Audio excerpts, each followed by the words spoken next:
Breaking news, the parents of Sudiksha Kanaki have just asked authorities to declare their daughter dead. I mean, this is horrible. Just moments ago, a spokesperson for the Dominican Republic National Police said Kanaki's family sent the agency a letter requesting a declaration of death. They said this is because the family has accepted the deeply painful reality that she won't be found alive 11 days after she vanished. The letter reads, following an extensive search, Dominican authorities have concluded that Sudiksha is believed to have drowned. Her clothes were discovered on a beach near where she was last seen. While no declaration can truly ease our grief, we trust that this step will bring some closure and enable us to honor her memory. They also cleared the person of interest, Joshua Riibe, saying he has fully cooperated with police and believe there is no evidence of foul play. They said initiating this process will allow our family to begin the grieving process and address matters related to her absence. After hearing this news, many people are confused as to why they want to give up, stop searching, and declare their daughter dead so early. And other people are agreeing with them and supporting them, saying that this is the first step to acceptance. Both sides of the authorities have shown us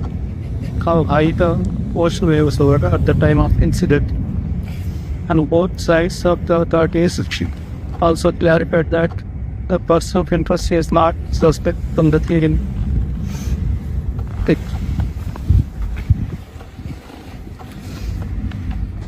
Looking just with deep sadness and history.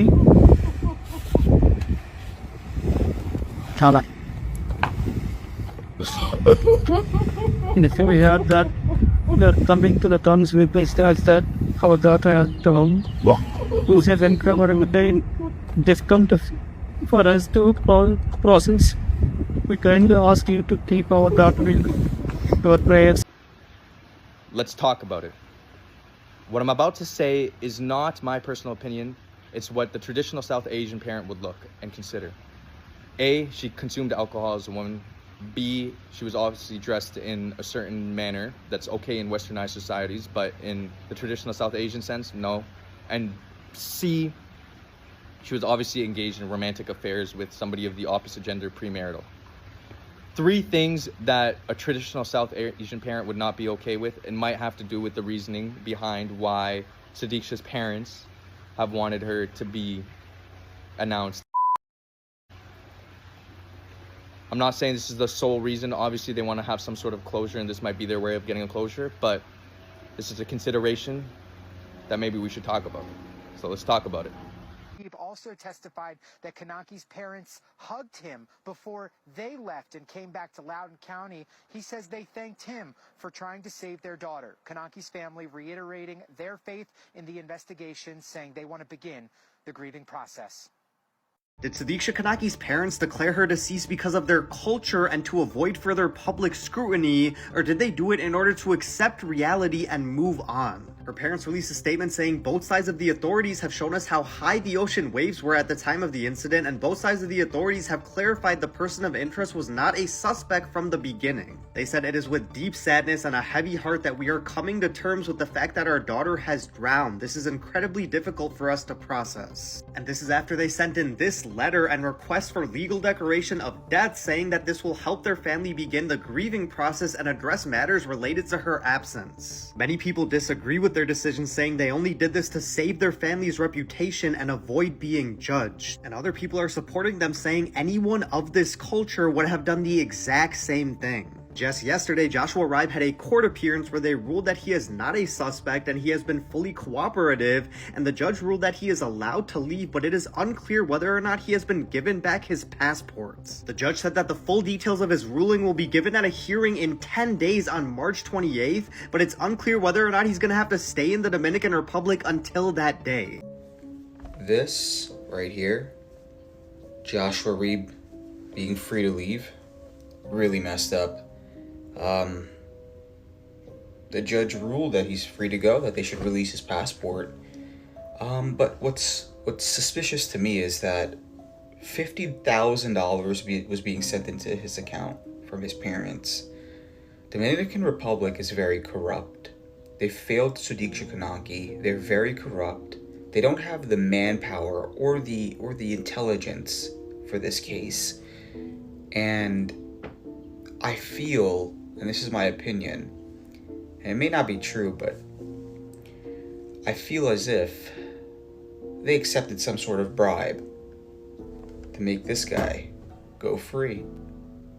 I mean, either way, I feel if they find Sudiksha Kanaki's body, they're going to try to hide it. People should halt going to Dominican Republic for vacation. Dominican Republic is a very unsafe place, and I hope people know now that they won't do a good job in helping you if something were to happen to you in Dominican Republic. So be safe, guys, and consider not going to Dominican Republic for your next vacation. Get why parents are declaring her dead. So sad. Very sad.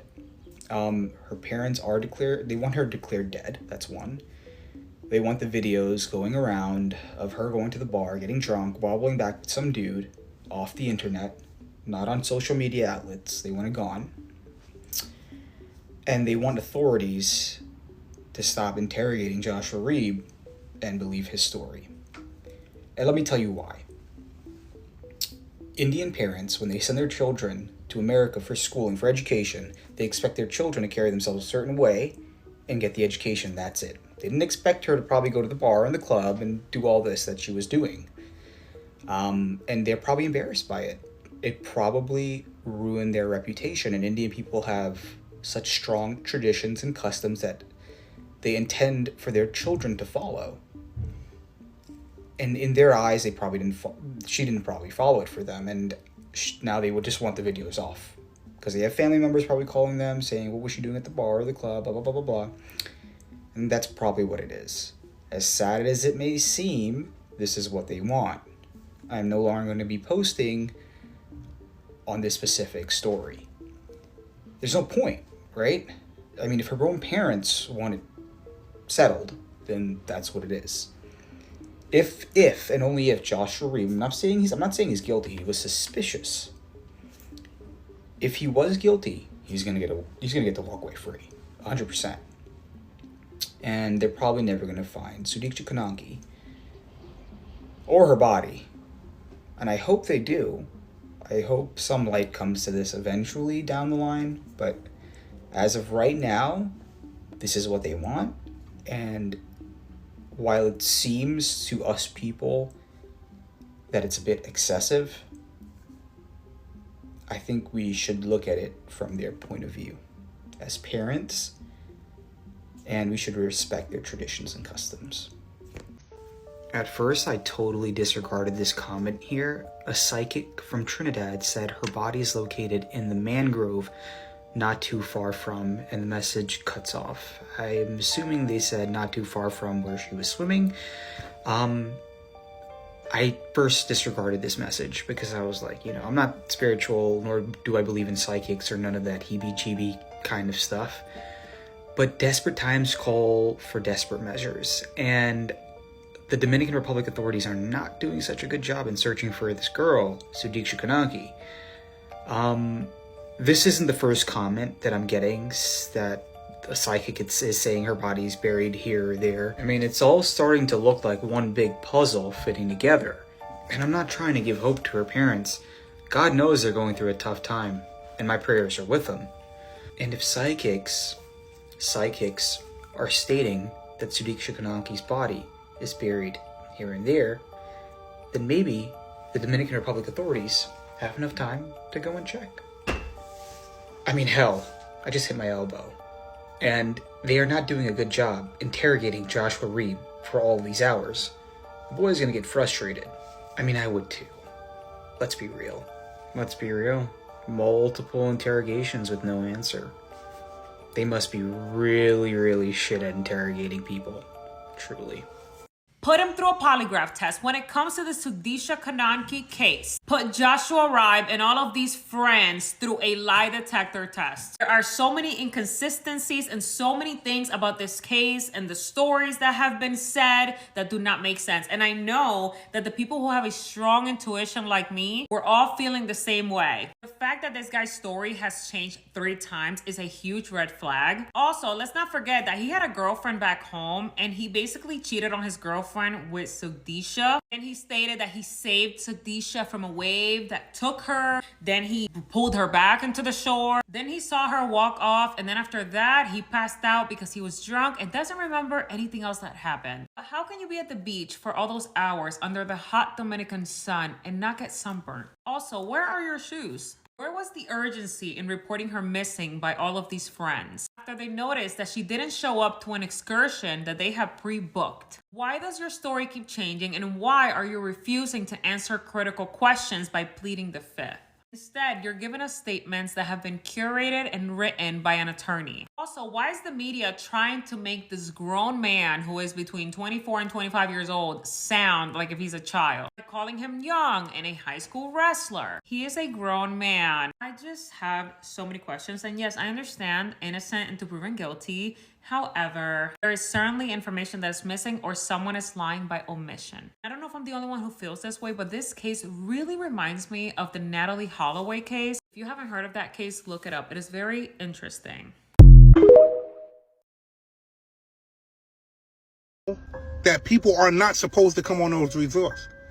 But let's be honest, when money is involved, people can go where they want to go. So I say that to say, okay, what if the boy didn't have anything to do with it, but he knows what's going on? Because mysteriously, this girl is just missing. You can't find anything. You got surveillance tapes showing everybody together. You got surveillance tapes showing her by herself with her friend. You got surveillance tapes showing him walking back to the hotel. You got surveillance tapes showing everything, but you don't have surveillance on that beach. You don't have no knowledge of what's going on. And then my biggest question, her friends. What are her friends saying? Because we just totally X'd all of them out. You go away with your friend and you let her go off and be with a man that she doesn't know. Every woman that I know that I spoke to about this case said the same exact thing. I would never let my girlfriend leave with a man that we don't know. Leave on a beach and both of them are inebriated? That shit don't make no sense. And then the next day, go on a whole excursion that she was supposed to be on. Breaking news, they have now released the last seen footage of Sudiksha Kanaki before she disappeared. Let's take a look. This video shows 4 girls, including Sudiksha, walking around the lobby of the RIU Hotel and Resort in the hours leading up to her disappearance. She appears to be cognitive, knows what she's doing, and she's wearing the exact same cover-up and flip-flops that were found on the beach chair the very next day. Which also discredits one of the stories that Joshua said happened that night, where he says that she grabbed her stuff and left. And in this video earlier, they're at the hotel bar and you can see Sudiksha is visibly very sick, and over here Joshua is also very sick, but they're with their own group of friends and people are saying that this is the place that they initially met. And later in that same video, you see Sudiksha jumping up and down, excitedly telling her friend something, and many people are speculating that that was the moment that she was telling her friend about Joshua and that she's interested in talking to him. Since then, Joshua's passport has been seized, but his lawyer just filed a motion with the judge on Tuesday saying if you're not going to charge him with anything, you must let him go. The level of strictness in a brown household compared to any other household is not even comparable, and the only people that would be able to understand what I'm talking about are the people in my comment. In my culture, brown girls do not get that much freedom because there's this fear of the child like messing up and ruining their family's reputation. I feel like with most other cultures, reputation isn't that big of a deal, but with the South Asian community, it truly is such a harmful mindset that we have. I just saw a news outlet report that Sudikshka's parents have requested her security camera footage to actually be taken down, and I want to give this family the benefit of the doubt so bad and say that they're doing this for privacy reasons, but knowing my community, I just know that that's just not the case. But if you are a parent and you're looking at this case and you're thinking to yourself, how can I be more strict with my child? Do not think like that. Most brown parents don't let their child have that balance and are often over controlling, which leads to them just not knowing what to do when they get a small taste of freedom. I'm not saying this is what happened with Sudikshka's case, but this is the case for most brown kids. Yeah, that's kind of what I was trying to say in my last video.